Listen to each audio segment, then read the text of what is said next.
അബോധയുടെ career talks ഒക്കെ കാണും. അങ്ങനെ കൂടുതൽ അബോധയുമായിട്ട് എന്താ പറയാ കുറെ അന്വേഷിച്ചു.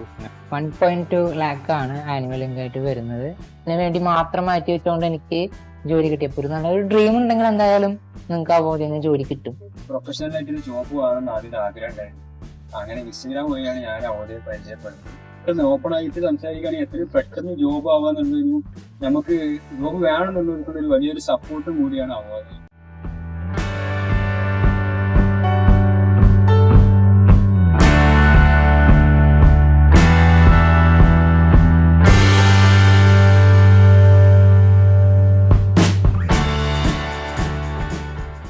Okay, now it's time to record to graduation to ready.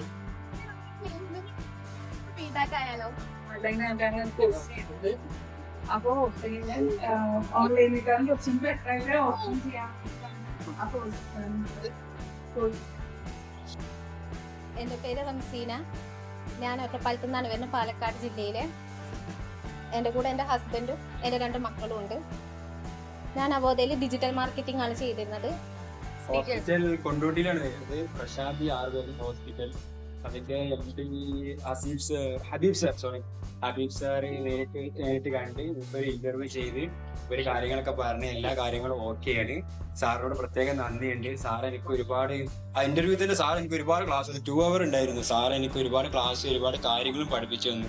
എങ്ങനെ എന്തൊക്കെ ചെയ്യണം എന്നോ എങ്ങനെ സംസാരിക്കണം എന്നൊക്കെ സാർ എനിക്ക് ഒരുപാട് കാര്യങ്ങൾ പറഞ്ഞു. അതേപോലെ ഹാപ്പിയാണ്, എല്ലാം കൊണ്ട് ഹാപ്പിയാണ്. സെറ്റാണ്. Okay, thank you. ശരിക്കും പറഞ്ഞ ഒരു വിജയ ആഘോഷമാണ്. ഇതിൽ 2 വിജയങ്ങളുണ്ട്. ഒന്നാമത്തെ വിജയം നിങ്ങൾ തന്നെയാണ്, രണ്ടാമത്തെ വിജയം എന്ന് പറഞ്ഞാൽ അവോധ തന്നെയാണ്. കാരണം നമ്മൾ ഓരോ 20 ദിവസം കൂടുമ്പോഴും കോൺവെക്കേഷൻ പ്രോഗ്രാം വെക്കുന്നുണ്ട്. 100-ലധികം കുട്ടികളാണുള്ളത് പാസ്സാക്കുന്നത്. ഇവിടം വരെ നിങ്ങൾക്ക് എത്താൻ പറ്റുന്നുണ്ടെങ്കിലും ഈ ഒരു 3 മാസത്തെ കോഴ്സ് പഠിച്ചുകൊണ്ട് മാത്രം നിങ്ങൾ എല്ലാമായി എന്ന് ഞാൻ പറയുന്നില്ല. ഇനിയും നിങ്ങൾക്ക് പഠിക്കാൻ അവസരമുണ്ട്, ഇനിയും നിങ്ങൾക്ക് ജോലികളിൽ എക്സ്പ്ലോർ ചെയ്യാൻ അവസരമുണ്ട്. അതിൽ നിന്ന് കൂടുതൽ ഇന്നോവേറ്റീവായ കാര്യങ്ങൾക്ക് നിങ്ങൾക്ക് ചെയ്യാനുള്ള അവസരങ്ങളുണ്ട്. അപ്പം ഇത് മാക്സിമം യൂട്ടിലൈസ് ചെയ്യുക. ചാൻസസിൽ റിസ്ക് എടുത്തവർ മാത്രമേ ഫ്രണ്ടിലോട്ട് എപ്പോഴും എത്തിയിട്ടുള്ളൂ. സോ നിങ്ങൾ ചാൻസസ് എടുക്കുക, കിട്ടുന്ന ചാൻസസ് യൂട്ടിലൈസ് ചെയ്യുക, റിസ്കുകൾ എടുക്കാൻ തീരുമാനിക്കുക. ആ റിസ്കുകൾ എടുത്താൽ മാത്രമേ നിങ്ങൾക്ക് ഫ്യൂച്ചറിലോട്ട് എത്തിപ്പെടാൻ പറ്റൂ.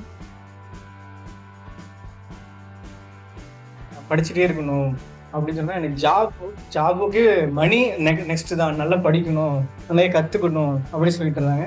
சரி ஆர்வமா படிச்சாங்க, அக்கு கொஞ்சம் படிச்சாங்க. அப்புறம் ஒன்றும் அப்படியே ஒவ்வொரு கோர்ஸா படிச்சுட்டே போங்க, எதுவும் பிரச்சனை இல்லை. இப்போ ஃபர்ஸ்ட் சம்பாதிக்கிறதா பார்த்துக்கலாம். ஃபர்ஸ்ட் நல்ல ஒரு நாலேஜ்.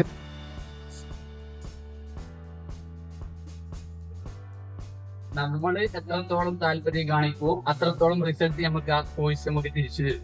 ക്ലാസ്സുകളെക്കാളും കൂടുതൽ എനിക്ക് തന്നിട്ടുള്ളത് കോൺഫിഡൻസ് ആണ്. നമുക്ക് എന്തെങ്കിലും വർക്ക് ചെയ്യുമ്പോൾ തെറ്റിക്കഴിഞ്ഞാൽ നമുക്ക് ചോദിക്കാൻ ആളുകൾ പറഞ്ഞു തരാൻ ആളുണ്ട് എന്ന ആ ഒരു കോൺഫിഡൻസ് ആണ്. ഒരുപക്ഷെ നമ്മളെ കോൺടാക്ട് ചെയ്യുന്ന സമയത്ത് അവരെ കാണാൻ പോലില്ല, എന്നാലും ആ ഒരു കോൺഫിഡൻസ് നമുക്ക് ഒരുപാട് മെച്ചപ്പെടാൻ സാധിക്കുന്നുണ്ട്. നമ്മളെ കൊടുക്കുന്ന വിലക്ക് അതിനേക്കാൾ കൂടുതൽ ഗുണം നമുക്ക് കിട്ടുന്നുണ്ട്.